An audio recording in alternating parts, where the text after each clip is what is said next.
요즘 비트코인 시세 보셨어요? 제 주변에서는 이제는 코인 이야기를 하는 사람들이 좀 없어져서 한동안 잊고 있었는데 코인 가격이 최근 2주 동안에 저점 대비해서 25% 정도 올랐더라고요. 근데 이렇게 비트코인 가격을 끌어올린 게 바로 ETF입니다. 그러니까 세계 1위 ETF 운용사인 블랙록이 우리가 비트코인 ETF 만들고 싶습니다 하고 신청을 했거든요. 근데 그러면 지금 비트코인 ETF가 시장에 없나? 하면 또 그건 아니에요. 유럽, 캐나다 비롯해서 미국에도 이미 비트코인 ETF가 있어요. 그런데 왜 블랙록이 비트코인 ETF를 신청했다는 것만으로 이렇게 시장이 움직이는 걸까요? 오늘은 이 구독자님들도 댓글로 요청해 주셨던 내용이죠. 블랙록 비트코인 ETF 신청의 진짜 의미와 이 블랙록 비트코인 ETF가 과연 상장에 성공할 수 있을지 최근 미국 언론에서 흘러나오는 분위기까지 같이 짚어보도록 하겠습니다.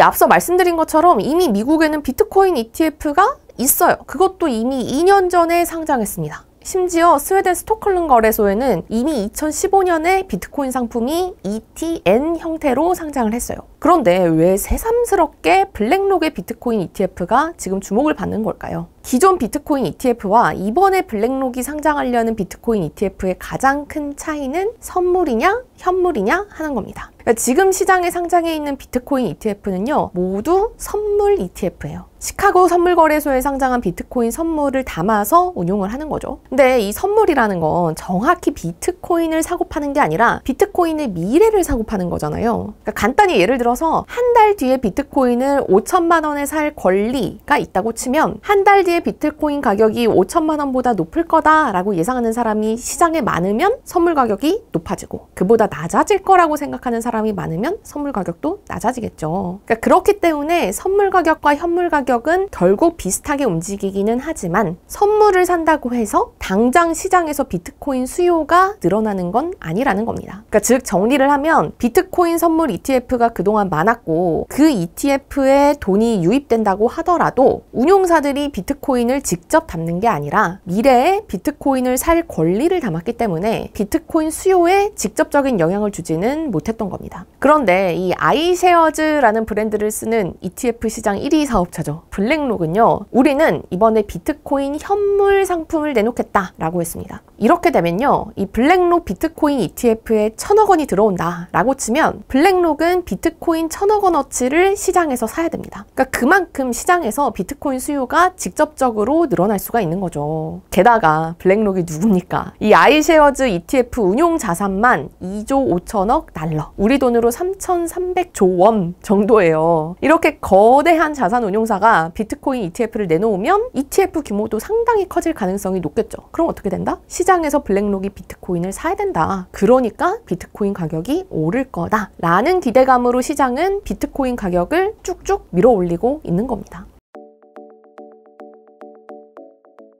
근데 여기서 궁금한 게 생기죠. 왜 지금까지는 비트코인 선물 ETF만 있고 현물 ETF는 없었던 걸까요? 그동안 운용사들은 현물 ETF를 상장하려는 시도가 계속 있었는데도 말이죠. SEC가 ETF 운용사들의 요구를 거절한 이유를 직접 밝히고 있지는 않지만 크게 3가지 요인 정도가 꼽힙니다. 이 첫 번째는요. 코인 시장의 가격이라는 걸 믿을 수가 없다라는 거예요. 그러니까 비트코인 가격은 코인 거래소에서 결정이 되기는 하는데 이 거래소가 뭐 감시를 받거나 공인된 것도 아니고 그러니 가격을 조작할 수 있는 위험도 있다라는 거죠. 두 번째는요. 가격 산정 문제입니다. 이 비트코인 가격은 거래소마다 다 다르죠. 심지어는 이 다른 나라 거래소보다 한국 코인 거래소에서 거래되는 비트코인 가격이 비싸서 이거를 김치 프리미엄이라고도 부르잖아요. 비트코인 선물 같은 경우는 시카고 거래소가 가격을 제공하지만 이 비트코인 가격은 어느 거래소를 기준으로 가치를 산정해야 되는지 판단이 어려울 수가 있겠죠. 또 이게 보관도 쉽지가 않아요. 코인은 뭐 그 코인 지갑에 보관을 해야 되는데 블랙록이라는 회사가 코인 지갑을 만들어서 거기다 넣을 수도 없고 그 코인 지갑의 보관은 또 어떻게 해야 되는지 이것도 문제입니다. 아니 쉽게 생각하면 지갑 만들면 되지 뭐가 어려워? 라고 생각할 수도 있지만 생각해보세요. 우리가 회사에 갑자기 1,000조 원짜리 금덩이를 어딘가에 보관해야 된다 라고 생각을 한번 해볼게요. 그만큼 튼튼한 창고를 회사에 짓고 경비 체계도 갖추고 그리고 틈틈이 그 안에 금이 액수에 맞게 잘 있나 그러나 누군가는 또 살펴야 되지 않겠어요? 금처럼 거래가 활발한 다른 원자재 같은 경우에는 ETF 운용사가 금 현물을 사면 그거를 안전하게 보관해줄 시스템을 마련해 놓은 다른 기업들이 이미 있는데, 비트코인은 그런 보관 시스템이 아직 자리를 잡지 못했다라는 게 SEC가 그동안 비트코인 현물 ETF를 승인해주지 않은 이유입니다. 그러면 이번에는 현물 ETF가 과연 상장을 할 수 있을까요? 시장 전문가들은요, 가능성이 꽤 높다 이렇게 보고 있어요. 왜냐하면 블랙록이 앞서서 말씀드린 이런 문제들을 해결하려고 이런저런 친구들을 좀 끌어들였거든요. 그러니까 일단 첫 번째로 말씀드렸던 비트코인 가격 조작 문제, 이건 이 비트코인 ETF가 상장할 나스닥 거래소가 비트코인 현물 거래소를 감시하는 계약을 맺기로 했어요. 그러니까 이를테면 비트코인 거래소에서 이뤄진 거래 내역, 고객 내역, 이런 데이터를 모두 받아서 비트코인 거래소들이 가격을 조작하지 않는지를 감시를 하겠다는 거죠. 두 번째, 어떤 거래소의 가격을 택할 거냐? 이 문제는 좀 더 간단하게 해결했습니다. 코인베이스를 비롯해서 이 큰 비트코인 거래소 6곳의 비트코인 가격을 지수화해서 따라가겠다라는 거예요. 또 마지막 코인 보관 문제 같은 경우에는 코인베이스가 맡아서 고객 자산은 별도로 분리해서 관리를 하기로 했습니다. 게다가 이 천하의 블랙락이 신청을 했다라는 것도 의미가 굉장히 큽니다. 지금까지 SEC는요, 비트코인 현물 ETF 신청을 12번 거절하긴 했습니다. 이거 엄청 튼튼한 방패죠. 근데 블랙록은 지금까지 신청한 ETF 576건, 이거 중에 딱 한 번, 2014년 10월에 한 번을 제외하고는 모두 통과가 됐어요. 완전 날카로운 창이죠. 그러니까 지금 이거 절대 뚫리지 않는 방패와 모든 걸 다 뚫는 창이 붙었는데, 시장에서는 이번에는 블랙락의 이 창이 방패를 뚫을 수 있을 것 같다라는 쪽에 기대를 더 많이 거는 상황입니다. 물론 이렇게 긍정적으로 본다고 해도요, 실제 비트코인 현물 ETF 상장까지는 시간이 꽤 걸릴 수가 있습니다. SEC의 심사는 기본이 45일, 그리고 가장 길게 최장 8개월까지도 걸릴 수가 있거든요. 그리고 여기서 또 SEC가 45일 단위로 연기를 할 수도 있어요. 그러니까 상장에 성공한다고 하더라도 시점은 내년에나 가능할 수 있다라는 거죠.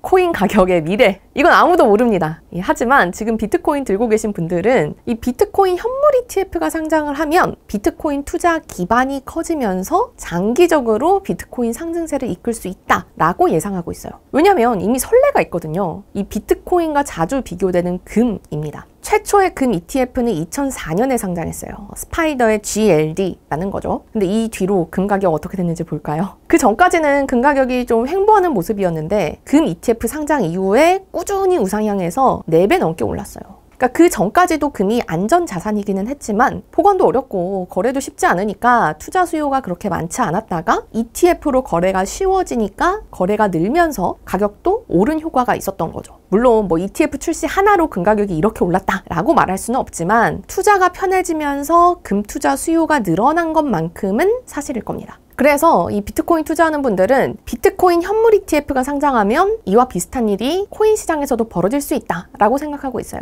지금은 비트코인에 관심은 있지만 거래소를 믿을 수가 없어서, 아니면 또 새로운 계좌 만드는 게 귀찮고 장벽으로 작용해서 이 비트코인 투자를 하지 않는 수요가 꽤 많을 거다라는 거죠.